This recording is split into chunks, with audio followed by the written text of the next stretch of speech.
कलयुगी बेटा निकला मां का हत्यारा। संगम नगरी प्रयागराज के करेली थाना क्षेत्र में रविवार की रात में शव मिलने से हड़कंप मच गया था। वही सूचना पर करेली पुलिस के अधिकारी भी मौके पर पहुंचे। इसके बाद महिला की हत्या कैसे हुई, जांच पड़ताल करने के लिए टीम 5 लोगों का गठन किया गया था। इस केस में पुलिस ने बड़ा खुलासा किया है। डीसीपी नगर दीपक भूकर ने प्रेस कॉन्फ्रेंस करते हुए बताया कि महिला की हत्या में उसका खुद का बेटा ही मां का हत्यारा है। मां अक्सर बेटे को काम पर जाने के लिए कहती थी, जिससे बेटा तंग आकर मां की हत्या कर दी और बेटे ने पुलिस को गुमराह करने के लिए घर से निकलकर कई लोगों से मुलाकात भी की, मगर ऑपरेशन दृष्टि के तहत सीसीटीवी से मिली जानकारी के बाद खुलासा हुआ और पुलिस ने आरोपी बेटे को जेल भेज दिया है।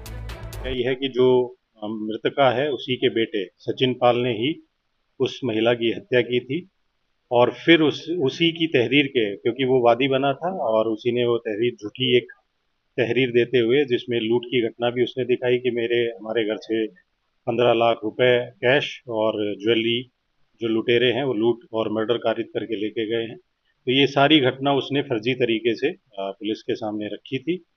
मर्डर जो है वो सचिन पाल के द्वारा ही किया गया था और ये जो घटना इसने कारित की उसमें, क्योंकि इसकी जो सचिन पाल की जो मदर थी उसको बार बार काम करने के लिए और नौकरी पे जाने के लिए कहती थी, तो इसी बात पे उनका आपस में झगड़ा हुआ था और उस झगड़े के बाद ही इसने जो लोहे की एक रॉड थी उसी से उसको सिर में मार के अपनी मदर को घायल किया था और बाद में फिर तकिए से उसका मुंह दबा दिया।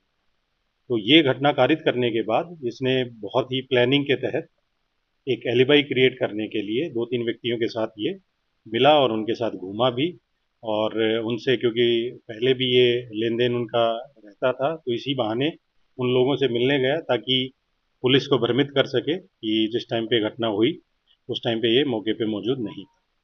जो आला कत्ल है वो भी इसने कहीं पे छुपा दिया था, वो भी पुलिस ने इसकी निशानदेही पे बरामद किया है और इसके खिलाफ जो फर्दर जो कार्रवाई है वो पुलिस के द्वारा की जाएगी।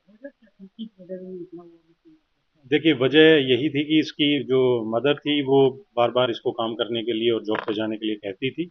इसी चीज को लेके आपस में इनका झगड़ा हुआ था और उसके बाद इसने ये घटना करी। प्लानिंग में और कुछ लोग संलिप्त होने की बात सामने अभी तक जो हमारे तथ्य जो सामने आए हैं उसमें सचिन पाल जो है, जो इसका लड़का, उसी का इन्वॉल्वमेंट है।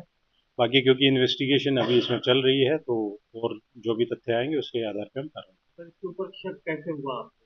कैसे लगा कि ये देखिए, इसमें क्योंकि बहुत सारी टीम्स लगी थी और कैमरे और जो सीडीआर एनालिसिस हैं वो भी पुलिस कर रही थी, तो उन्हीं में हमें कुछ ऐसे तथ्य मिले थे जिससे ये पुष्टि हुई कि जो सचिन पाल है वो पुलिस को भ्रमित कर रहा है और इसी के द्वारा ये घटना घटित की गई है, जो बाद में इसने कबूल की।